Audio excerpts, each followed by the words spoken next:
Hi,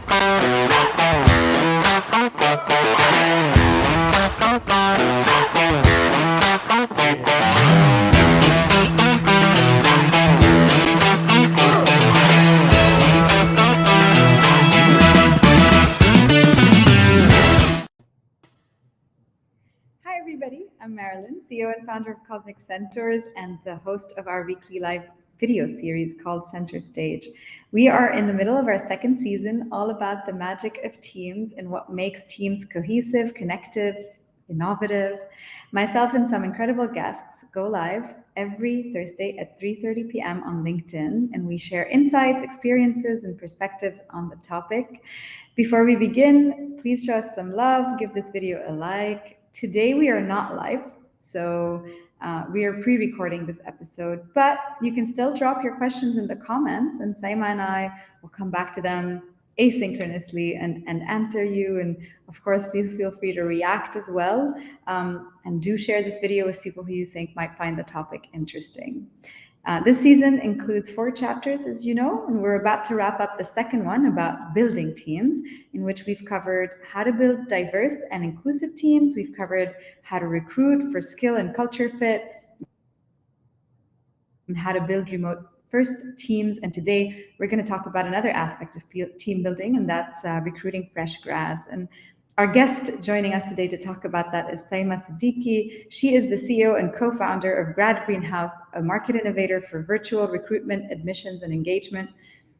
She's an experienced higher education leader. Saima is passionate about building the bridge from college to career, leveling the recruiting playing field, and connecting students with top employers. For over 20 years, she's advised college and university leadership on preparing students for career success and guided employers on talent recruitment. Most recently, she served as Vice President of Development, Alumni, and University Relations at the Washington Center. Saima managed the college and university relations teams, strengthening and expanding partnerships with 400 colleges and universities, facilitating internship and professional development opportunities for the students, and equipping students to translate classroom learning into workplace skills. Before joining TWC, Saima led career services at the National University of Singapore Business School, where she built a world-class career service department and is credited with raising the profile of the business school with employers and establishing strategic partnerships with companies including Microsoft, Goldman Sachs, MetLife, and Yamata Transport that transformed MBA recruiting for them. Saima, thank you so much for joining us today.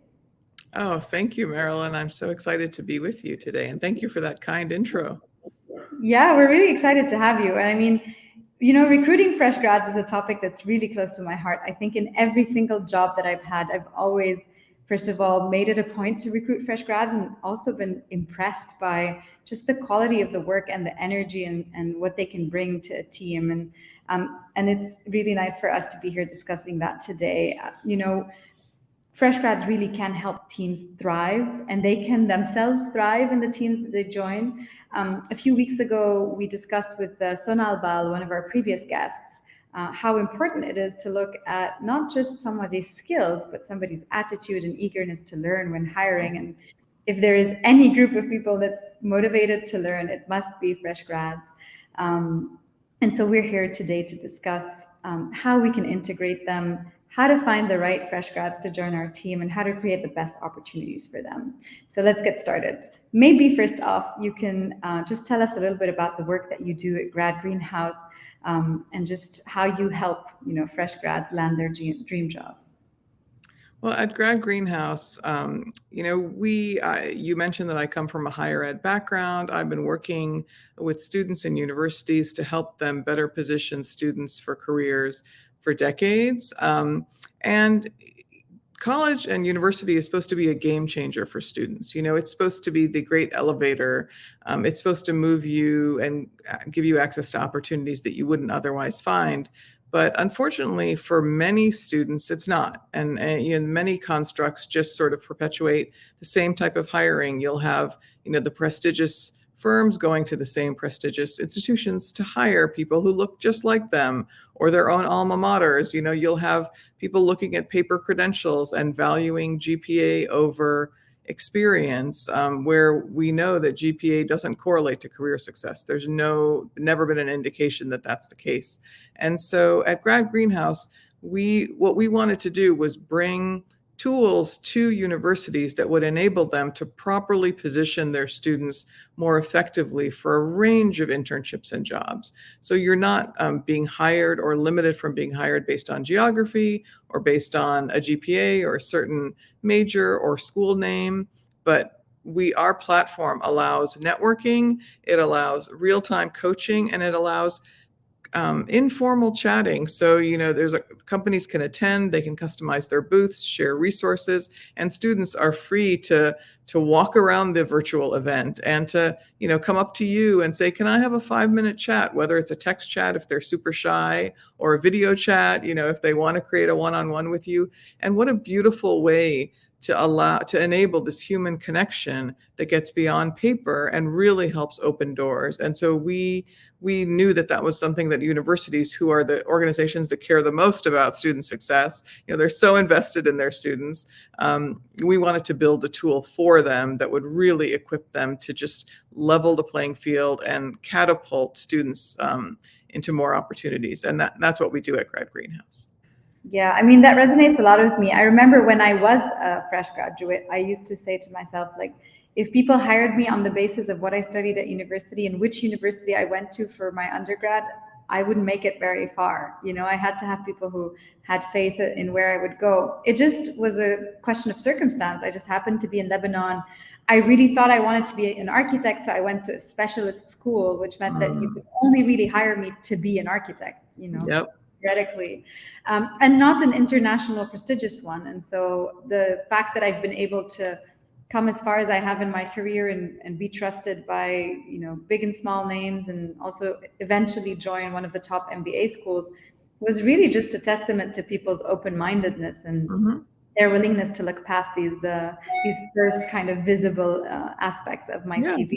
And also just they got to know you, right? Your energy is palpable, and that's what we want students to be able to do. Because as you described fresh grads so accurately, there's no more excited, energetic bunch, right? So given the opportunity, you see that grit, you see that energy and passion. That's what you want in an employee. And how do you help fresh grads think about how they sell those things? So we actually, we know, having worked with, students for years, being the parent of 2 students of this age, students have very limited time, right? They have a million activities, they have a million, things, priorities. And so we wanted to capture, we knew that time when you're having a career event is precious. So if a student has dedicated an hour that they're going to go to the virtual event on the gradGREENHOUSE platform that their university is hosting, we wanted to pack all the learning we could into that event. And so we have actually created, in addition to employers coming, setting up customized booths, having their own representatives there from various departments to have chats, we also have are putting coaches on the site so that students who are there can put their best foot forward. So for example, I'm going to go talk to you and I'm a student and I'm nervous because I've seen your podcast and you're incredible. And so I go to a pitch coach and do a little 5-minute, how do I pitch my value prop to Marilyn in a way that resonates with her and really articulates what I bring to the table. And then they go from that coaching session to having a one-on-one with you and think about the impact, how that's changed the way they frame themselves. We also have an e-learning portal on our platform as well, because career services at universities, they have a myriad of resources available, but students don't have time to use them. But because they're in that platform, because they're in the mindset, we want them to be able to go and click on a quick downloadable interview guide, or what questions should you ask when somebody asks you, the employer says, do you have any questions for me? We want them to have that list right in front of them. So we've actually bundled all of this stuff into the gradGREENHOUSE platform to equip students really effectively to make an impact. Brilliant. And, I want to also look at this from the employer side. What would you say in your conversations with potential hiring managers? What do you tell them are the biggest benefits of hiring fresh grads? Some of the, that's really interesting that you asked that. And I think we're actually at a very unique time as well, where I think their benefit shines through. But I would say one of the first things that I talk about is the comfort with ambiguity. Fresh grads, we're at a time where everything's changing, right? The only thing you know is that you don't know what next week's going to look like. And so this generation is incredibly comfortable with ambiguity. And I don't know, they're adaptable. They have a lot of skill sets. And so that's one of the reasons why they make great employees. And I think second, and especially at this time when we're seeing, the Great Resignation, we're seeing, people feeling disconnected from their jobs. We're feeling a lot of responsibility that the onus is on me to be effective at home, right? I need to know how to manage myself, how to engage with my teammates, how to get my work done. And these folks, digital natives, is kind of a dated term, but these guys are really digital natives. I mean, who's been doing remote group work from your home in your bedroom, probably throughout college and throughout middle school and high school? It's these students, right? They can show us the way. Like, they've been doing this. They weren't sitting in boardrooms. And so at this moment, when we're in this great moment of flux where our work models have changed and we have to adapt as leaders to create environments that really continue to lift and engage, these early talent folks can show us a model because they've done it before and they are the most comfortable moving into this. I mean, if you look at the various generations and how they've reacted, you'll see that the Generation Z has actually adapted the most quickly because it was the most seamless for them and the most natural.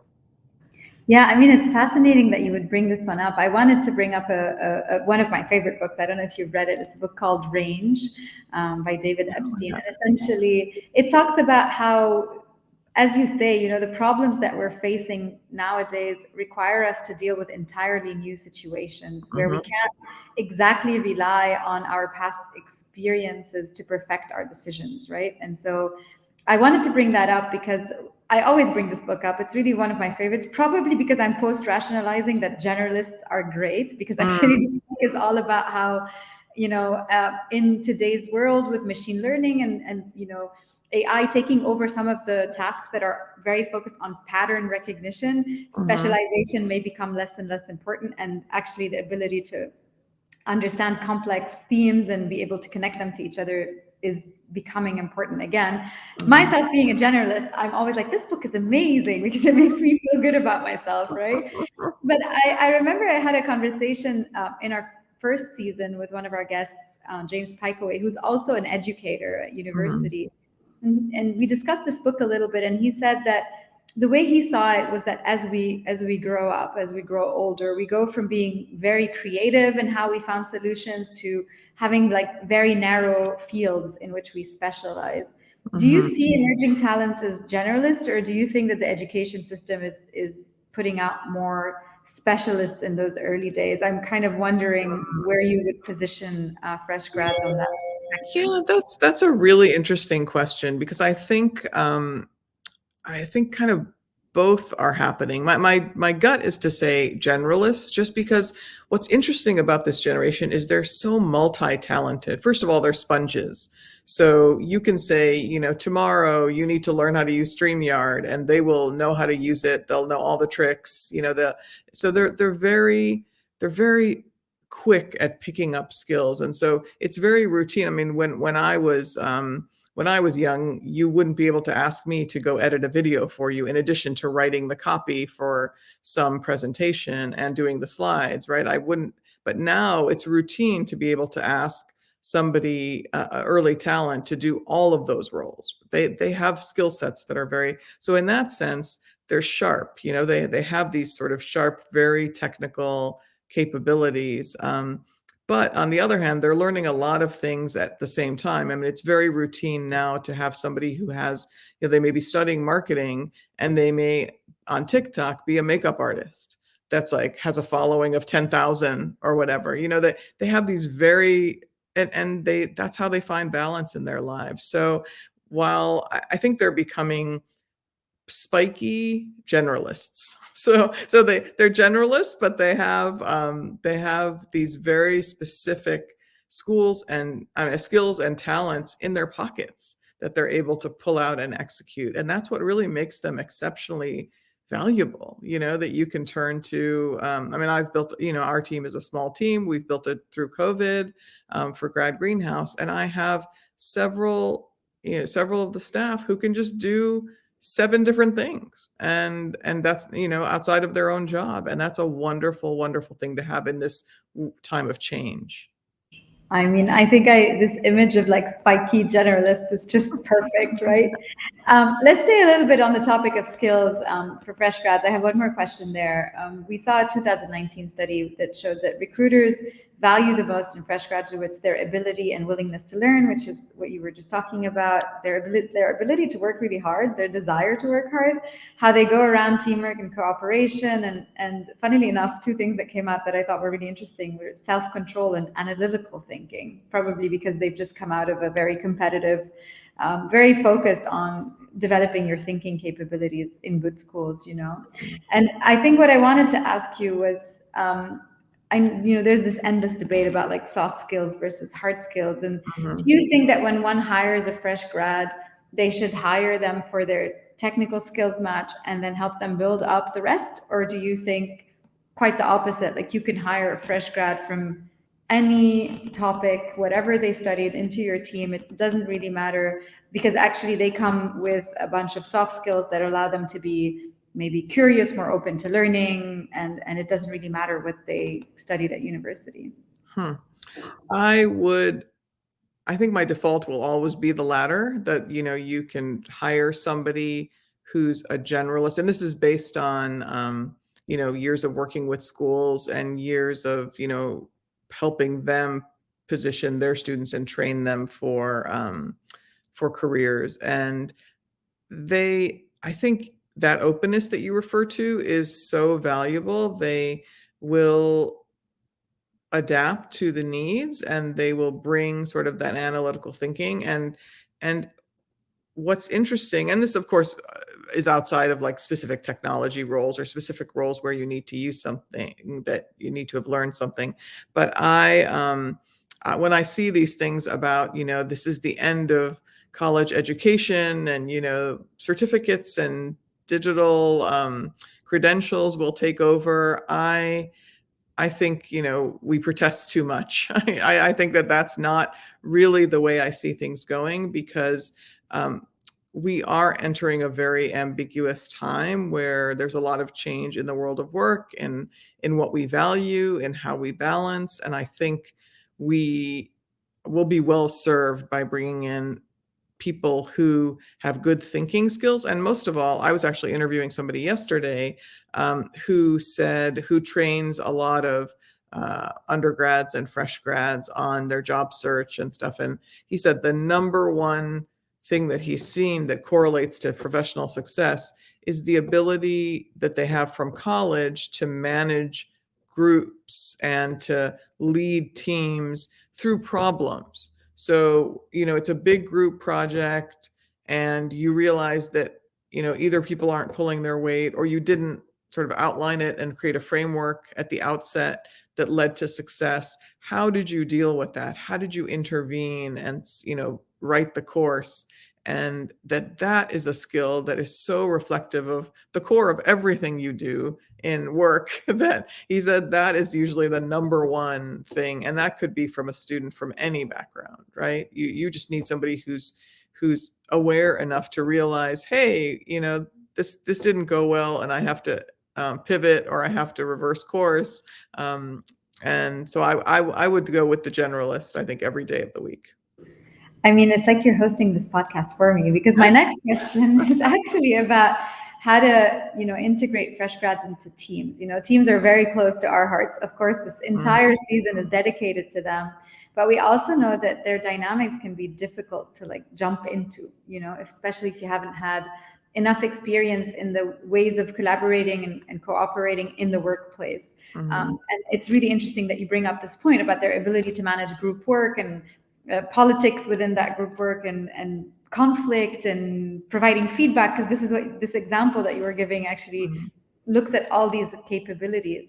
And so what do you tell fresh grads about how they can approach working in teams? I think a lot of the work that we get at university is usually more geared towards group work in some ways. Like everybody has a little piece that they have to contribute and then bring it together, which is already difficult enough to handle. But how can you talk to a 21-year-old about like, how is a team different? How is real collaboration different? And how can they kind of truly be part of a team when they join a company? The one point that we've seen that's the most important and the most overlooked is communicating, and the onus of the communication being on the early talent, or the newcomer to the team. And that is so counterintuitive to sort of the type A, like really high performing student, because throughout school they've gotten the pat on the back or the certificate or the award, and just for really excelling in performance. And people have just noticed, right? They didn't have to go out and say, look, I got an A, and then get the pat on the head. They got the pat on the head immediately. And so it doesn't, the whole concept is, I got here, let me put my head down and do my work, and there will be its own reward. And I think this pandemic especially has blown that concept wide open, because everyone is so busy. So it's made it even easier and more obvious than it was when you came into a new workplace and you were the most junior person. Because now I have to reach out to you, Marilyn, I know you're the CEO. Can I have 15 minutes of your time to have a virtual coffee to hear about, because you're the future that I want. And so how do I get there, right? So the onus is on them, and the onus is on them to ask questions and communicate about projects. If I don't understand what you told me to do, but I'm embarrassed because top performers in their minds don't ask questions, that's a weakness. They think, how do I reach out about this? Ask questions, ask questions, ask questions. People, because the leadership or the more senior folks in the team, their time is limited. They know what they're doing.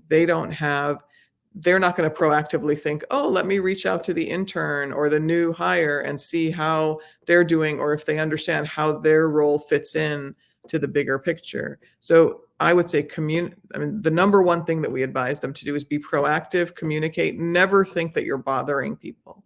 You are not. You are really showing that you are invested, that you want this project to succeed, and that you want to grow with this company. You're reaching out to leadership, you're asking for time. So I think that's the number one behavioral change that requires some training and some encouragement among early talent, because it goes against sort of their DNA. That is so, so I've had this conversation with every fresh grad that has joined our team. Oh, interesting. Yeah, it's really fascinating because I've hired fresh grads my whole career, even when I was one myself, and I couldn't agree more. Like as a manager of a team that has a fresh grad joining, you really want them to succeed. You're going to make yourself available, but you're constantly like, you have a lot of fires to deal with that they don't even know about, right? And while of course they're one of the fires on your mind, you need them to be proactive, because they'd be doing you a favor. Like, you want to help them grow, you want to spend time mentoring them, you want to answer some simple questions about the tools that you're using that they have no idea how to leverage. It doesn't all have to be like big questions. Mm-hmm. Or sometimes you briefed them on something and they just didn't get the brief and they need you to re-explain it. And as you say, like, I always hire, because I am one myself, so I probably tend to attract them too. Like, I'm a really good student. Like, when I was at university, I was top of my class. I was the teacher's pet, and to your point, like, when you step out of university and into a job, you're so used to being the best at everything. Mm-hmm. And now you're put in a place where even if you know a lot of things, there is so much for you to learn. And it goes against your instinct. And what you try to do is you lock yourself up and you try to keep going at something, because you think, listen, I did this my whole university, I figured it out. And truthfully, it doesn't work. You end up producing something that's like, it's all right, but it's not what I asked for, right? Yeah. And I say this to fresh grads when they join us, and I'm like, please interrupt me. I'm available on Slack. Even if I don't answer you instantly, I will answer you at some point. Like, don't be shy. I always say this when they join, and then 3 to 4 months later, when they start being more comfortable, more productive, I'm like, so do you have any feedback about how your onboarding could have been better? And Mhm. I swear to God, without fail, at least one out of 2 times, they'll say, I wish I'd known that I could ask more questions. But I told you that. you know and it just takes them a while to adapt to that. I couldn't Yeah. agree more. And we did a few kind of courses for students who were about to graduate, especially in the Mhm. early days of the pandemic, because this was going to be entirely new. It's already hard enough adapting to a new job when you're going to be in the job, and now these kids had to do it remotely, and it was like a completely new thing for them. And one of the metaphors that we use, and I think it really sits with that idea of like over communicate, is that a remote job is like having a long distance relationship, right? Mhm. That's a And great one. Yeah. and if you think about that, like long distance relationships require probably even more communication than Mhm. having somebody in the same city as you, because you constantly think that the other person doesn't give a shit about you. Mhm. Right? So that they are going to leave you, that they don't love you anymore, right? And I think That as you're a irrelevant. Yeah. You think you're you're irrelevant, you're not contributing enough to their value, they'd rather spend time with somebody else. Mhm. And I think like that, remembering like in all of these stupid things you do when you have a boyfriend or a girlfriend in a different city. You text them when you wake up and when you leave, and you ask how they're doing, what did they Yeah. eat today. And I think that over communication piece is such an essential part of it. And I found this metaphor, I wanted to find a metaphor for them that like would just make them laugh. Yeah, that's a great one. I might have to borrow that. Yeah. So you've given us some advice about like how to reach out to people and ask for their time. Tell us a little bit more about like, especially, with fresh grads who might have started their first job entirely remotely. How can they make the best of the situation? How they can they build their networks? How they can they learn from others? That's another really tough one. It's a lot easier to learn when you're, co-located. You can just watch how other people are working and just take part and learn, without even maybe noticing it. How can you do that when you're remote? I mean, one of the things we encourage people to do, fresh hires to do, is to, if you have some downtime, to reach out to the entire team. Like rather than your core team, if there's a slightly larger team, just saying I'm available. I would love to shadow you, or I would love to sit down on some meetings, because that way you understand this generation in particular, not to stereotype, is so values driven. They really want to love what they do and believe in what they do. And so seeing that you're a cog in a much larger wheel is exceptionally important and exceptionally hard when you're sitting in your parents' living room in Connecticut. It's two things that have kind of come together. They want meaning, they want to be valuable, but they have no visibility. So we encourage them, send an email introduction to everyone, either whatever the culture is of your organization. Sometimes it's an all message, sometimes it's a one-on-ones, but ask to join, ask to be a part of, volunteer for things if there are assignments, because that will give you a holistic view and more exposure to the organization. So that's one thing that we really encourage them to do. On the job search side as well, like it's really doing due diligence, because the other thing that we're finding with this great resignation, with this remote work, is that the connections are very weak to the employer initially. And so it's easy to say, this isn't the place for me, and kind of walk away at the 3-month mark, or feel like, like you said, I'm irrelevant. What am I really doing here? If you haven't done the due diligence, and then you haven't invested and gone all in as soon as you join. So do the due diligence beforehand. Like LinkedIn is your friend. Everybody loves to help. And so if you can write a coherent short message saying, Marilyn, I would love to learn about cosmic centaurs and what you're doing. Would you have 5 minutes of time or 10 minutes of time that you can talk to me? That is the best investment. When you get an offer from a place and you're not sure, or you don't know enough, or you've only met one employee, and you want to know more, that's the moment. And again, this is something my guest shared with me yesterday. That's the moment to say, can I meet with 3 other people from the team? can I meet with some people my age who are, or maybe just a year or two ahead of me, so I can think about what the path, I want to hear about their path. So try to get to know, again, it's about proactiveness, but being strategic about how you approach and how you learn about the company. Take it very seriously, because this is a place where they want you to grow. They want you to be successful, like you described, right? You want them to thrive, but you need to make sure that it's a great fit for you.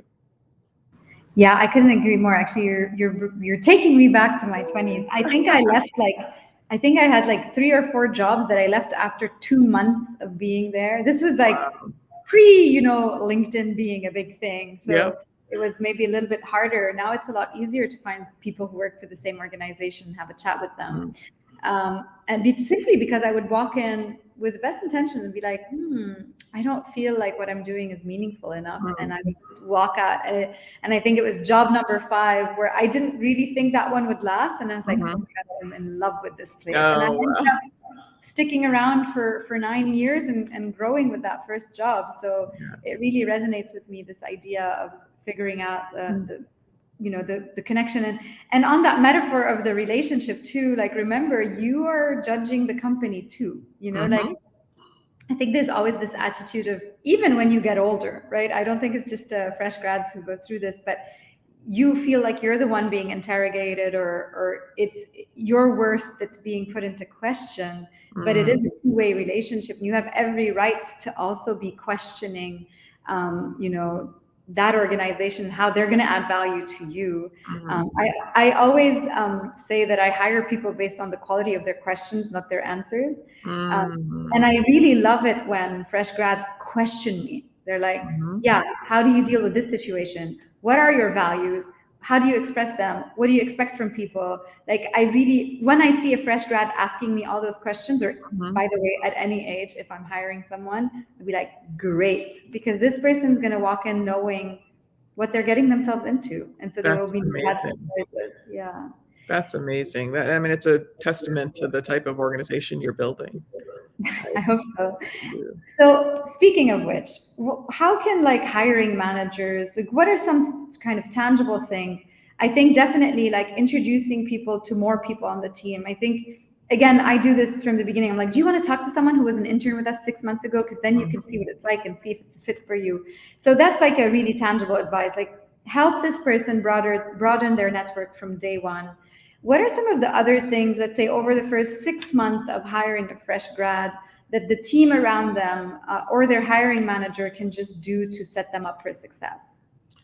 I think a huge onus of this is on the company itself, and I think this is a great question to explore, and something that people are just starting to build out. And I've actually been exploring this as well with employers, to try to find what are some of the best employers doing to retain and to engage, and to so that organizations, new grads or new hires, or even, like you said, existing hires, feel like they are valued.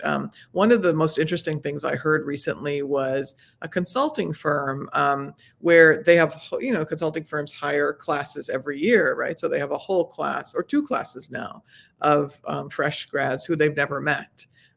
They've all been hired via Zoom or team, and they've pretty much have never had a physical get together. And one of the things that they realized was that there were a lot of concerns about values, or about sort of how the company reacted to Black Lives Matter or didn't, D&I questions, and then just why do we have to work in this way? Why can't we be more flexible? A lot of things that come up, again, because this generation is just more used to doing this, and they're questioning all the things that we thought were normal and accepted and that we had to do, right? So what they've done is they have now a weekly group where they encourage all of those new hires, the whole cohort, to get together for a weekly happy hour chat kind of thing virtually. And it's not required. You don't have to come. And I don't think it's moderated by anyone beyond like a third year, right? So it's third year, second years, and first years. And there's a leader of that group, and what she does, and she's herself, I think, a second year.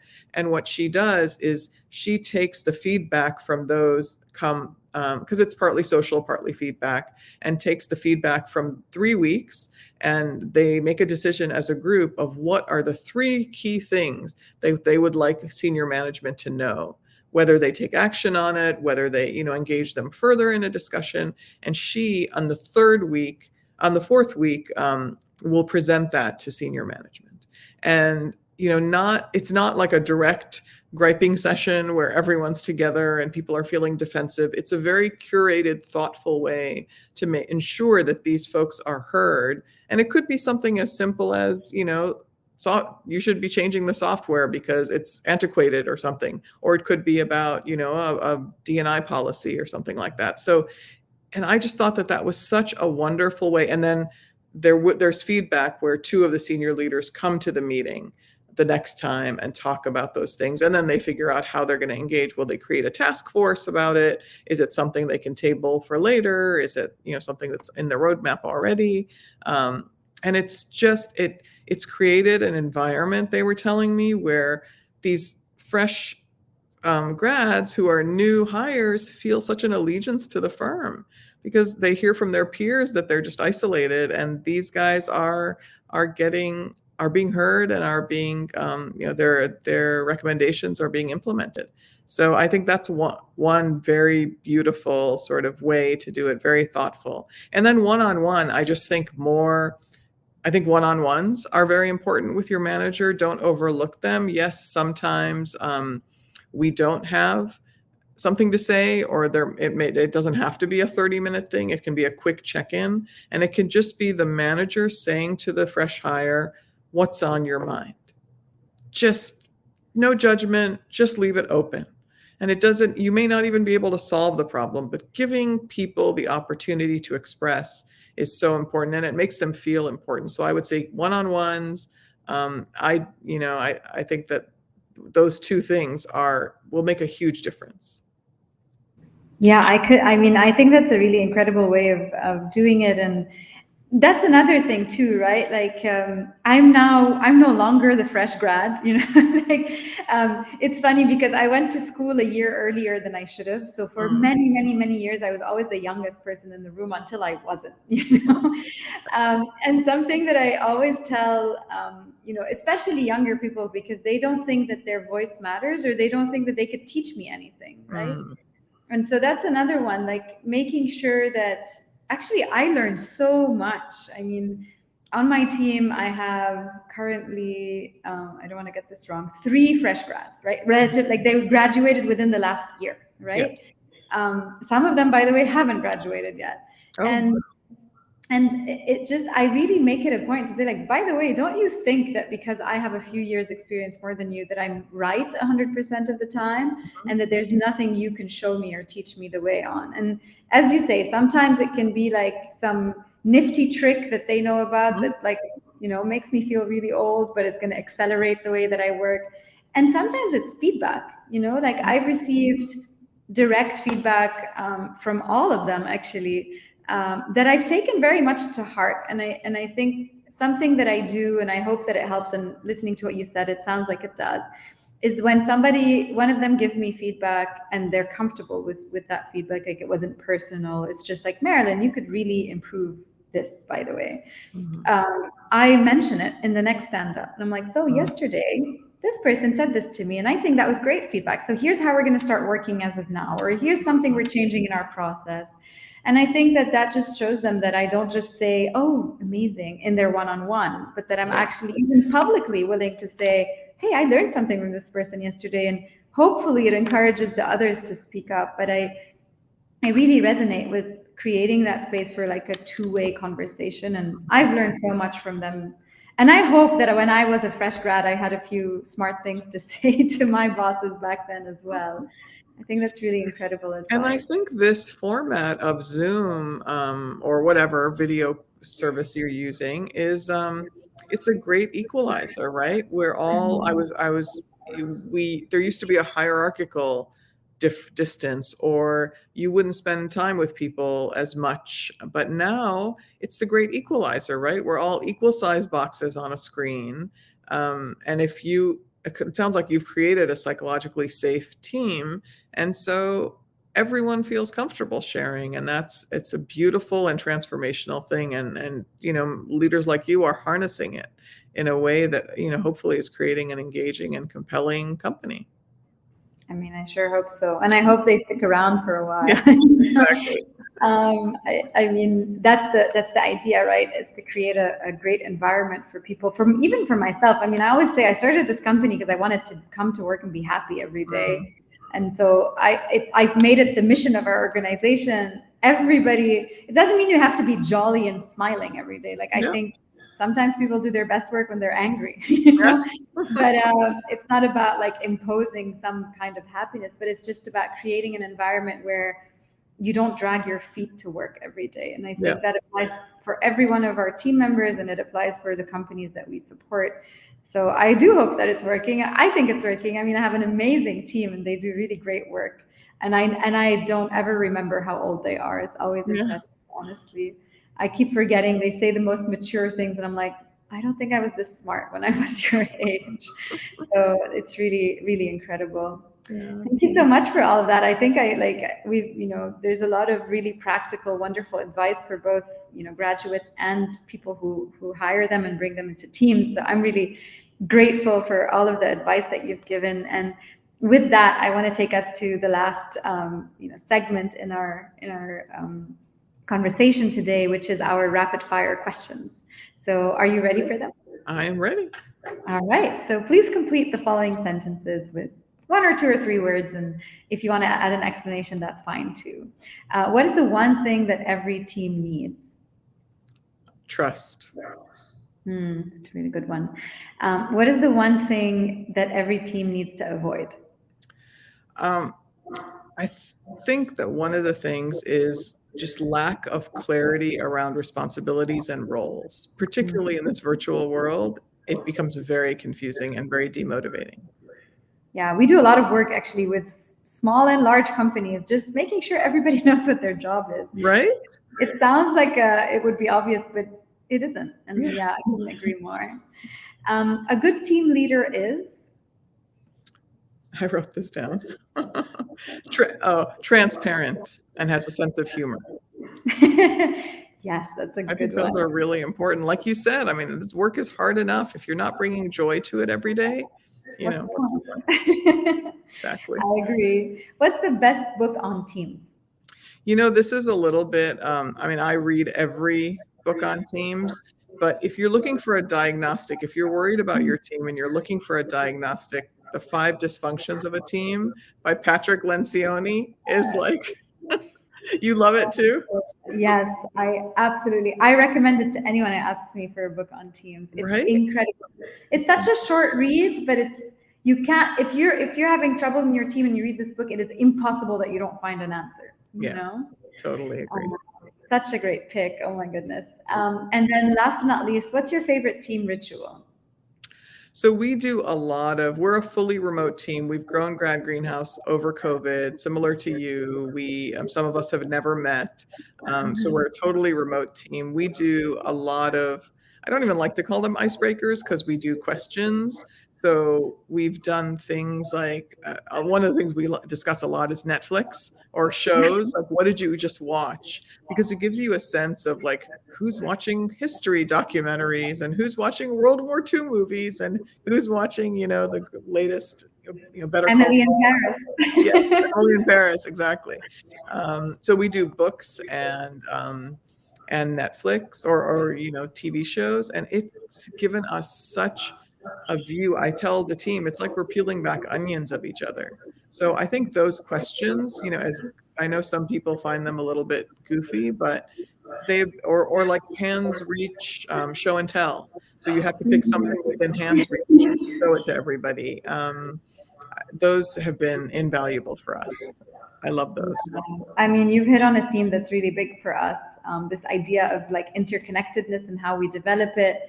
When we're together in an office, we have a lot of interstitial time. between meetings, while we're grabbing lunch, having a coffee, where we get to discuss all of these things and start to find points of commonality and difference as well with one another. In a virtual world, those interstitial moments disappear because you leave a Zoom, and like you can always, like, I've seen some companies do fun things like set up a lobby in Zoom where people can just walk in and out during the day and it's always available. But like you, I think sometimes answering these simple questions and learning, even like somebody's favorite color, it sounds stupid, but yeah, I think questions like this are so valuable. And I love the questions that Cosmic Centaurs has created, because I think we're actually getting the pack of cards, and I use them with the team. There was one great question, I believe it was in the Cosmic Centaurs pack, and it was, turn to the person next to you and tell them one thing that you admire about them. And I used that actually with my family. I was visiting my brother in Michigan over the break, and we did that card that said, turn to the person. I think we made it the left, and it just said, turn to the person next to you and tell them about them. And, we're sitting with family. This is my brother, his wife, and their 3 kids. And this question, turn to the person and tell them something you admire about them, it was so beautiful. I mean, we're a very close family. We talk all the time. But when do you intentionally turn to somebody and tell them something you admire about them? And to see our kids are 11, 17, 20, 21, and 24. So you had the 11-year-old turning to the 21-year-old and saying, I love that you're such a go-getter, and like the daughter, my niece, turning to her mom and saying, I love everything that you do for us, that you work all day, you're a great physician, and yet you come home and make pizza for us and, like help me build my float for school. I mean, it was just one of those moments that brought me to tears, thanks to this beautiful question that I would never have come across if it weren't for you. So thank you. Oh, thank you. I'm so happy to hear that. I definitely agree. It's one of those questions that just brings magic into the room. I can't wait to use it with the team, because I think it'll be beautiful with our team. Yeah, I can't wait to hear all the stories. So Saima, I guess we've come to the end of this. Thank you so much for joining me and taking the time and sharing all these incredible insights, really. Thank you. It's so much fun. I could talk to you forever. Feel the same way. Kindred spirits. We shall organize more conversations. Yes, absolutely. And of course, if, for those of you who have tuned in to watch us, thank you so much for sticking around and hopefully for engaging and maybe asking us a few questions, which we will answer tomorrow when we go live. And of course, as always, the video of this conversation is going to be available on our social pages forever, and we'll be reposting it later on YouTube and our website. And if you want to make sure you don't miss any of these things, then do join us on our website on Cosmic Centaurs, and then sign up for our newsletter. We work really hard for our content, so it would make the team really happy. And then one last thing before we go, do mark your calendars for next week, Thursday, January 20th, 3:30 p.m. UAE time. We will be wrapping up the 2nd chapter on building teams, and I'll be holding a special episode where I just discuss all of the amazing lessons that we've learned from all of our guests. And I really do hope to see everybody there. And with that, Saima, I'll be signing us out.